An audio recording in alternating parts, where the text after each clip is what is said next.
अभी तो शायद खाकान अब्बासी साहब से बात हुई, मुस्तफ़ा नवाज़ खोखर साहब से बात हुई, अभी इसके अंदर इंशाल्लाह GDA को बात करेंगे। मैं किसी को मेरा एक ट्वीट नागवार गुजरे और आप उसको रीपोस्ट भी कर दे तो आपके ऊपर भी इसके एप्लीकेशंस आएंगे और आपको भी गिरफ्तार किया जाएगा। तो कमीशन अगर ना बना तो मुज़ाकरात जारी रहेंगे या अगला लाइमल क्या होगा? जुडिशल कमीशन बनने का सवाल नहीं है।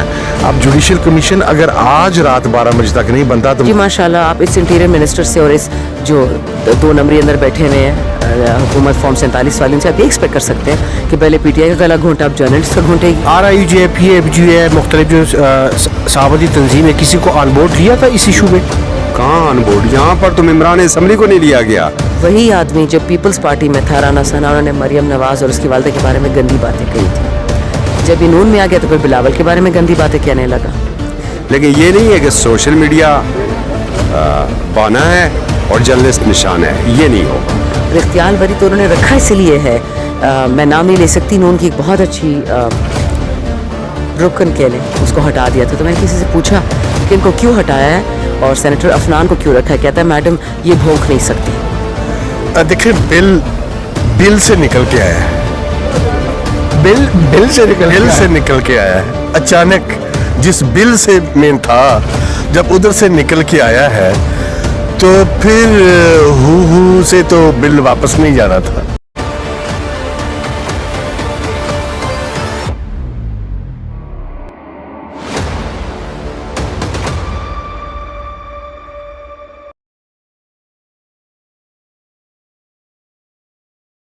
बिस्मिल्लाहिर्रहमानिर्रहीम, अस्सलाम वालेकुम नाज़रीन, मैं हूं नमीन और आप देख रहे हैं लबे आज़ाद TV। पार्लियामेंट हाउस में मौजूद हूँ, शंदाना गुलनार साहब हमारे साथ मौजूद है। मैम आपसे चीज़ें डिस्कस करनी है। आज बिल भी पास हुआ है, 14 साल सज़ा भी सुना दी गई इमरान खान साहब को, दूसरी तरफ मुज़ाकरात भी चल रहे हैं, जुडिशल कमीशन बन नहीं रहा, क्या कहेंगी आप? शुक्रिया जी। Turn by turn judicial commission जब नहीं बनेगा और 9 मई और 26 नवंबर की तहकीकात नहीं होगी कि पाकिस्तानियों ने हाथों पे किसने खून उनका फेंका, तो मुज़ाकरात तो पानी में चली गई। जहाँ तक बादरी खान साहब की सज़ा की, इंशाल्लाह नेशनल ये क्या कहते हैं हाई कोर्ट में रिवर्स हो जाएगी, वो हमें कोई फ़िक्र नहीं है। तीसरी बात आपने कही इसकी बिल पास हो गया पैका वाला। जी माशाल्लाह आप इस इंटीरियर मिनिस्टर से और इस जो 2 नंबरी अंदर बैठे हुए हैं हुकूमत फॉर्म 47 वाले से आप ये एक्सपेक्ट कर सकते हैं कि पहले PTI का गला घोंटा अब जर्नलिस्ट का घोंटेगी। अच्छा है, इनको अपना लेसन मिले। जो रात को 50 लाख में एक एंकर बिक जाता है तो अब उनको पता चले कि तो खैर वो हैं ही झूठे, उनको क्या फ़र्क पड़ता है कि पैका है कि नहीं है। रही बात चौथा, आपने कौन सा सवाल पूछा?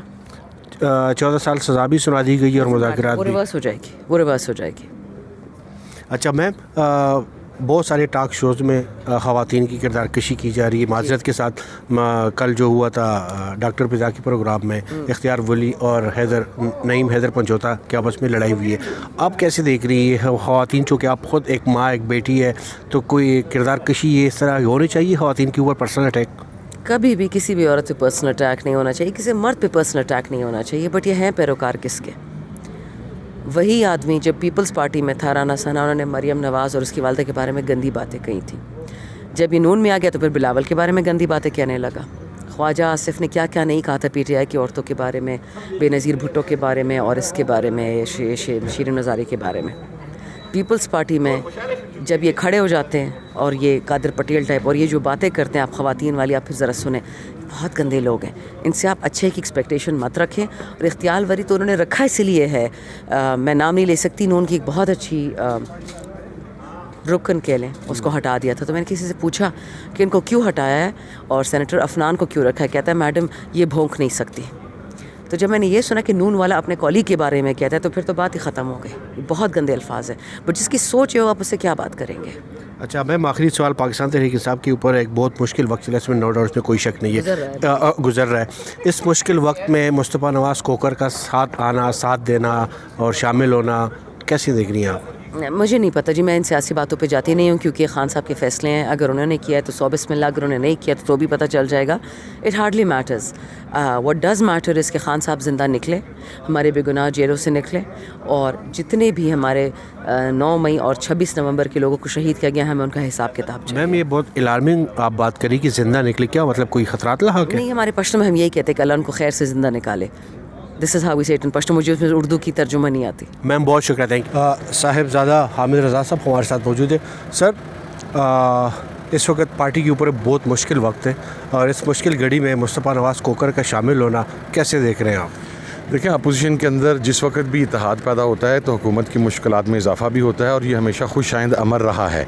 इमरान खान साहब की बड़ी वाज़ह हदायत थी कि जितनी भी अपोजिशन पार्टीज़ हैं उसके हवाला से उमर अयूब साहब और असद कैसर साहब को एक गाइडलाइन जारी की गई थी कि उनसे मुज़ाकरात किए जाएँ।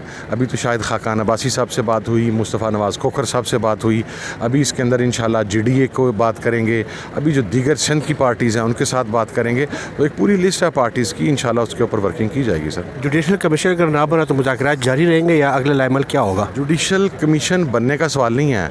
अब जुडिशल कमीशन अगर आज रात 12 बजे तक नहीं बनता तो मुज़ाकरात ख़त्म है। अगला लाइमल इंशाल्लाह देंगे। ओके, बहुत शुक्रिया सर। सर, बिल पास हुआ, आप लोगों ने हो करके एहतजाज नहीं किया, क्या हुआ? नहीं, हम तो एहतजाज पिछले एक हफ़्ते से कर रहे हैं और हम तो पहले दिन से ये कह रहे हैं कि ये नाजायज़ हुकूमत जो पाकिस्तान के अवाम पे मुसल्लत की गई है, बुनियादी तौर पर ये पाकिस्तान के अवाम की आज़ादियों को सलब करने के लिए मुसल्लत की गई है। और ये जो पीका आर्डिनेंस है और पाकिस्तान डिजिटल बिल है, ये उसकी मुख्तलिफ़ शक्लें हैं। तो हम तो पहले इस फस्ताई रवैयों का मुकाबला कर रही है पाकिस्तान तहरीक इंसाफ, 3 साल हो गए हमें।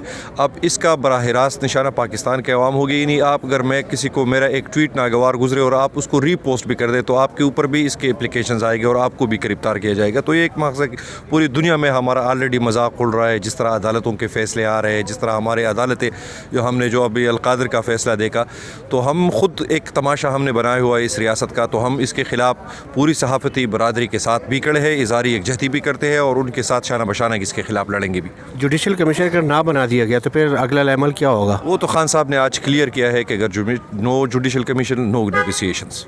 बहुत शुक्रिया, थैंक यू। चौधरी साहब, समझने की और जानने की कोशिश करूँ, आप ज़रा तशरीह कीजिएगा कि ये पीका एक्ट बिल है क्या? देखें, बदकिस्मती हमारी ये है कि जब भी जो भी हुकूमत आती है ना, वो चाहे पाकिस्तान तहरीक इंसाफ की हो, मुस्लिम लीग नून की हो, इन्हें हम अपोजिशन में जो है ना वो बड़े अच्छे लगते हैं और जब हुकूमत में आते हैं ये लोग आते हैं ना तो इनकी कोशिश होती है कि सबसे पहले इन्हें काबू करें। तो जो पीका, आपको याद होगा कि सबसे पहले ये मेहरबानी की थी 13-18 में। नहीं, उससे पहले जनाब अनोशा रहमान साहब वो लेकर एक आई थी, ठीक है। उसके बाद जनाब वो फवाद चौधरी साहब को ज़रा थोड़ा सा आगे कहा मैं भी चौधरी यहाँ तो चलें, थोड़ा सा मैं भी कर लूँ। और हमने जो प्रोटेस्ट किया था, हमने जो मुज़ाहमत की थी, वो अल्लाह का शुक्र है कि हम उसमें कामयाब हुए थे। अब मुझे समझ नहीं आ रही है कि ये मियाँ साहब को हुआ क्या, वज़ीर आज़म साहब को, मेरे मरियम बीबी को क्या हुआ? मरियम बीबी वो थी सामने आगे बैठी थी, सरीना में जो सेमिनार था हमारा, वहाँ पर वो मेहमान खुसूसी थी, वहाँ पर तो उन्होंने बड़ी बातें उस वक्त की थी। आज अचानक क्या हो गया और फिर किसी को कानो कान ख़बर नहीं है कि कोई इस तरह का तरमीम आ रही है उसी पीका आर्डिनेंस में। कल जब हमें इतला मिली तो सुनगुन हमने लेने की कोशिश की कि कुछ चीज़ें हो रही हैं, लेकिन हमें क्लियरिटी कहीं पर भी नहीं थी। हमने मुख्तलिफ MNAs से पूछा, उन्होंने कहा नहीं बस कुछ और है, लेकिन हम अब स्टैंड ले रहे हैं आपकी जगह। RIJ, PFG, मुख्तलिफ जो सहाबती तंजीम है, किसी को ऑन बोर्ड लिया था इस इशू पे? कहाँ ऑन बोर्ड? यहाँ पर तो मेम्बरान असम्बली को नहीं लिया गया। आज सुबह जब वो बिल का मसवदा इंगामी तौर पर आपने स्टैंडिंग कमेटी का इजलास बुलाया इंटीरियर का, पहली बात है कि इसको आपने मुंतकिल कर दिया इंटीरियर के। वहाँ के अरकान जो थे कमेटी मेम्बरान, उन्हें नहीं पता था कि एजेंडा, और 1 पॉइंट एजेंडा था, उसके अंदर सिर्फ यही बिल था। तो हम तो बड़े दूर रह गए। इन्हें अंदाज़ा था कि ठीक है बस ये इसे बलडोज़ कर देंगे जनाब, ताकत के ज़ोर के ऊपर हम इसे तस्लीम कर लेंगे, लेकिन ना हमने माजी में तस्लीम किया है, ना हम अब करेंगे। आज का आप देख चुके हैं हम क्या कर चुके हैं, आगे की हिकमत अमली हम बना रहे हैं। कल फिर सेनेट का इजलास है, सेनेट के इजलास में भी यही होगा। और बाकी जो हमारी मदर ऑर्गेनाइजेशन है, Pakistan federal union of journalist है, RIUJ है, या कराची और लाहौर की हमारी जो दोस्त तंजीमें हैं, सहाफ़ती तंजीमें, उनसे राब्ते होंगे, प्रेस गैलरीज होंगे। और अब तो PRA पूरे जो चारों आपकी सूबाई असम्बली, बल्कि GB और AJ की जो असम्बली है, उनसे भी वो राब्ते में है। तो ये सिर्फ आवाज़ यहाँ पर नहीं बुलंद होगी, वहाँ तक भी ये आवाज़ जाएगी। देखिए, एक क्लियर बात है, हमें कोई एतराज़ नहीं है। आप सोशल मीडिया को कंट्रोल करना चाहते हैं, बिल्कुल करें। ट्रोलिंग करने वालों को, मुल्की सलामती के ख़िलाफ़ चलने वालों को, फ़िरका वारियत फैलाने वालों को, हम शख्सियात की किरदार कशी, किसी को ये राइट नहीं पहुँचता। मेरी ज़ाती ज़िंदगी में दखल देना किसी का राइट है, आप बिल्कुल उन्हें करें, लेकिन ये नहीं है कि सोशल मीडिया बाना है और जर्नलिस्ट निशान है, ये नहीं होगा। तो अच्छा, बहुत शुक्रिया, थैंक यू। सर, ये जो फीका एक्ट जो बिल मंजूर हुआ, तो आप लोगों को एहतजाज में हु में कोई कमी थी या क्या हुआ था? देखें, बिल से निकल के आया है, बिल से निकल के आया है। अचानक जिस बिल से मेन था, जब उधर से निकल के आया है, तो फिर हु से तो बिल वापस नहीं जाना था। तो जहाँ पे हमारी बात होती है, जहाँ पे हमें डंडा दिया जाना होता है, वहाँ पे कोई भी नहीं बोलता। इस मामले में सारे एक हैं। जब पीटीआई की पिछली गवर्नमेंट की, उन्होंने भी ऐसे ही किया था, वो भी इस तरह के कानून लेके आ रहे थे। अब ये भी हमें डंडा देने के लिए सब एक हैं, और ये तो 26वीं तरमीम में भी एक थे। जाओ काम करो जाके। बहुत शुक्रिया जी, बहुत शुक्रिया।